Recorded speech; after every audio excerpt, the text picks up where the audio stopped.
दोस्तों एक बहुत बड़ी अपडेट आई है ईरान, अमेरिका और भारत को लेकर। लोग सोच रहे थे कि भारत को नुकसान नहीं होगा ईरान अमेरिका की लड़ाई में, लेकिन दोस्तों अब बहुत बड़ा नुकसान किसको हुआ है? भारत को हुआ है। एक तरफ भारत के लोग ये बोल रहे थे कि भाई तेल की सप्लाई कम हो रही, भारत में गैस की प्रॉब्लम आ रही है, लाइनें लगी हुई है गैस सिलेंडर के लिए गैस एजेंसियों पर। लेकिन अब जो ताज़ा अपडेट आया है, इसे जानने के बाद आपको यकीन हो जाएगा कि भारत में इलेक्शन होने के तुरंत बाद पेट्रोल डीजल के दाम देखना आसमान छुएंगे। ये बहुत बड़ी रिपोर्ट है और लोग अब बहुत ही ज़्यादा परेशानी में आ सकते हैं। दोस्तों स्ट्रेट ऑफ हॉर्मुज़ पूरी तरीके से ब्लॉक हो चुका है। एक तरफ से तो ईरान ने इसको ब्लॉक कर रखा है, दूसरी तरफ से अमेरिका ने इसको ब्लॉक कर रखा है। दोस्तों पहले हफ्ते का सीजफायर जो 2 हफ्ते का डोनाल्ड ट्रंप ने किया था, वो पूरा मुकम्मल होने के बाद एक बार फिर से डोनाल्ड ट्रंप ने सीजफायर का अपनी जानिब से ऐलान कर दिया। अब ताज़ा अपडेट ये आया है कि भारत आ रहे जहाज़ पर IRGC यानी इस्लामिक रेवोल्यूशनरी गार्ड कॉर्प्स ने अटैक किया और ये अटैक भारत तेल सप्लाई जो भारत के लिए तेल लेकर आ रहा था, मतलब बहुत ही ज़्यादा बैरल इसमें तेल था, कच्चा तेल लेकर आ रहा था, इस पर IRGC ने अटैक कर इसे अपने कब्जे में ले लिया है। ये कहाँ से आ रहा था भाई साहब? 2 जहाज़ हैं जिस पर IRGC ने हमला किया है। इससे पहले IRGC यानी ईरान के जहाज़ों पर अमेरिका ने अटैक किया था। उसकी जवाबी कार्रवाई को देखते हुए, जवाबी कार्रवाई करते हुए ईरान ने अटैक कर भारत के जहाज़ को अपने कब्जे में ले लिया है। अब रिपोर्ट सामने आ रही है कि भारत में तेल के दाम आसमान छू सकते हैं। आप इस रिपोर्ट को देख सकते हैं। दोस्तों ये रिपोर्ट आज तक ने अपनी छापी है कि भारत आ रहे जहाज पर IRGC ने स्ट्रेट ऑफ हॉर्मुज़ पर हमला कर दिया, जब्त कर ईरान की फोर्स इसको अपने साथ ले गई। दोस्तों ईरान की रेवोल्यूशनरी गार्ड कॉर्प्स IRGC ने 2 जहाज़ों पर बहुत बड़ा हमला किया है, उन्हें अपने कब्जे में ले लिया है। इन जहाज़ों को जब्त कर ईरान ले जाया जा रहा है। इनमें से एक जहाज़ भारत आ रहा था तेल लेकर, बहुत बड़ा कच्चा तेल आ रहा था। भाई साहब इसकी इंफॉर्मेशन सरकारी न्यूज़ चैनल जो ईरान का सरकारी न्यूज़ चैनल है, स्टेट मीडिया है, उसने इस पर कंफर्म किया है। इन जहाज़ों का नाम, पहले का नाम FSC फ्रांचिसा और दूसरे का नाम एपा मेंडोसा है, जो गुजरात की मुद्रा पोर्ट जा रहा था। ये जहाज़ दुबई से अपनी यात्रा शुरू कर भारत की ओर आ रहा था, तभी IRGC ने इस पर अटैक कर अपने कब्जे में ले लिया। भारतीय बंदरगाहों की ओर जा रहे जहाज़ के जब्ती ने समुद्री सुरक्षा और सप्लाई चेन को लेकर भारत की मुश्किलें बढ़ा दी हैं। हो सकता है कि अब तेल भारत में ना आ पाए, क्योंकि रिजर्व तेल भारत के अंदर काफ़ी कम मौजूद है। हर देश के पास 75 दिन का रिजर्व तेल होता है, लेकिन भारत की सरकार पता नहीं क्या कर रही है। यहाँ पर रिजर्व तेल की कैपेसिटी काफ़ी ज़्यादा कम है।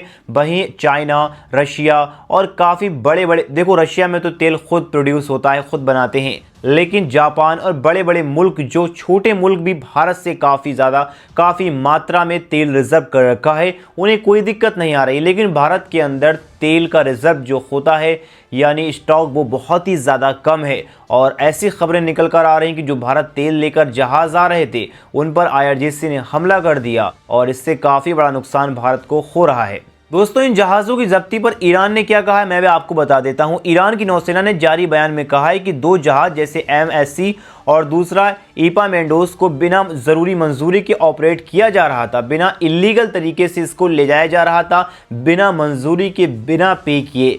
यानी एक जहाज़ के ईरान लगभग 20 लाख रुपए ले रहा है, तभी स्ट्रेट ऑफ हॉर्मुज़ से उसको गुजरने दे रहा है। तो ये चोरी चुपे से भारत जहाज़ आ रहा था, जिसको ईरान की IRGC ने कब्जे में ले लिया। दोस्तों नेविगेशन सिस्टम में हेराफेरी की गई थी, समुद्री सुरक्षा को खतरा पैदा हुआ, इस तरीके से IRGC ने क्लेम किया है। बोला जा रहा है कि ये पूरी तरीके से अवैध तरीके से ट्रांसफ़र किया जा रहा था, इसीलिए IRGC ने अटैक कर इसे अपने कब्जे में लेकर ईरान की तरफ ले गए हैं। ये नुकसान कितना बड़ा है मैं आपको बता दूं। दोस्तों इससे पहले हार्मुज़ में ईरानी जल क्षेत्र के पास 3 जहाज़ों पर ताबड़तोड़ फायरिंग की गई थी। 3 मालवाहक जहाज़ों को फायरिंग का निशाना बनाया गया था। रिपोर्ट के अनुसार हमला करने से पहले IRGC से जुड़ी एक गन बोट ने अचानक गोलियां चलानी शुरू कर दी।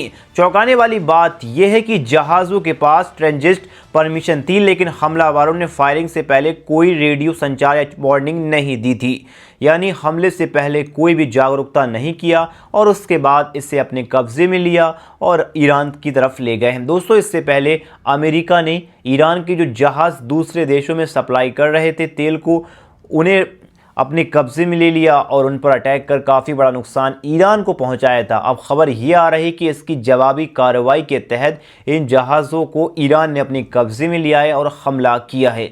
दोस्तों, शेर पर सवा शेर की दहाड़ ईरान ने मारी है। दोस्तों, मैं आपको बता दूं, एक दिन पहले ही अमेरिका ने उपराष्ट्रपति जेसी वेंस को पाकिस्तान को यात्रा स्थगित कर दी, यानी रद्द कर दी है, क्योंकि अमेरिका ईरान की वार्ता होने वाली थी, यानी पीस टॉक होने वाला था पाकिस्तान के इस्लामाबाद में।